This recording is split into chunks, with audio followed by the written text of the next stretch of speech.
São um grupo de animais que se vivem no fundo do mar, mas em mar normalmente pouco profundo, porque os corais precisam de luz, precisam de uma temperatura quente da água, por volta dos 26 graus, precisam de água limpa para poder sobreviver. E isso diz-nos que, na altura, quando este mar era aqui, esta zona estava numa latitude mais que corresponde hoje à latitude das Caraíbas.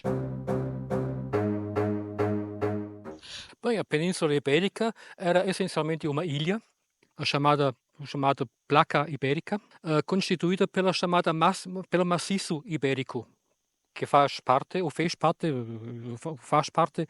de uma enorme cadeia montanhosa que se formou quando os continentes chocaram e criaram o supercontinente da Pangeia. Há cerca de 200 milhões de anos, no Jurássico, a disposição dos continentes era bastante distinta da atual, tão diferente que todos os continentes formavam um único supercontinente, a Pangeia. Nesta altura, e devido ao afastamento das placas tectónicas, começou a fratura e separação deste supercontinente, com o afastamento da América do Norte da Europa e do Noroeste de África, o que, por sua vez, fez nascer um oceano nosso conhecido, o Oceano Atlântico. Tal como todos os eventos geológicos, o processo de oceanização, a abertura de um oceano, desenvolve-se a uma escala temporal muito longa, e só no Cretácico inferior, entre os 145 e 135 milhões de anos, é que o Atlântico Sul abriu, com a separação da América da África. Assim, as fraturas que deram origem ao Oceano Atlântico não atravessaram os continentes de um extremo ao outro, como acontece quando se parte um prato, por exemplo. Este supercontinente fragmentou e um dos fragmentos era a Placa Ibérica, que à volta desta placa havia mar pouco profundo. E numa parte destes mares instalaram-se os calcários que estamos a ver agora.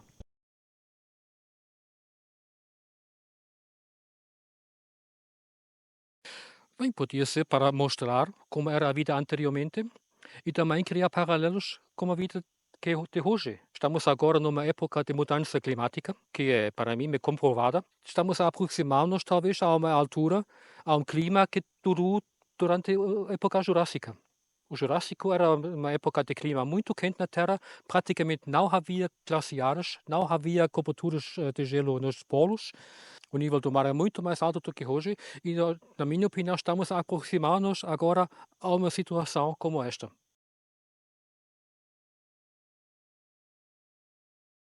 Bem, em termos de espécies, eram 140 espécies, se bem me engano, se bem me lembro. E estes são no Jurássico Superior, sem os do Jurássico Médio, que não estudei tão exaustivamente como os do Jurássico Superior. E só na carapateira identifiquei mais do que 50 espécies diferentes.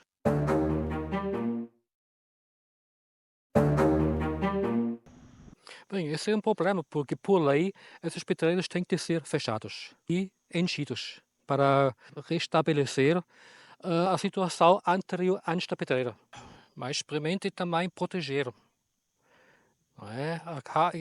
Conheço um sítio onde os corais ficam espalhados no chão. Tem 150 milhões de anos, estão espalhados no chão, cada um pode ir lá buscar. Isso é altamente vulnerável. Ali tem que haver alguma maneira de o proteger. Como é que pode fazer? Porque estas entidades às vezes nem sabem o que têm. E também do público geral, que muitas vezes são os residentes na área que protegem isso. Eles sabem o que têm, não é? E olham por isso. Há um sítio em Espanha, por exemplo, há regiões onde é proibido recolher fósseis. Há lá um campo que é cheio de trilobites. Ali os da aldeia sabem o que têm e olham. E quando veem que alguém vai lá com o carro e começa a escavar e buscar, elas chamam a polícia. É criar um sentido de pertence. Esse é nosso.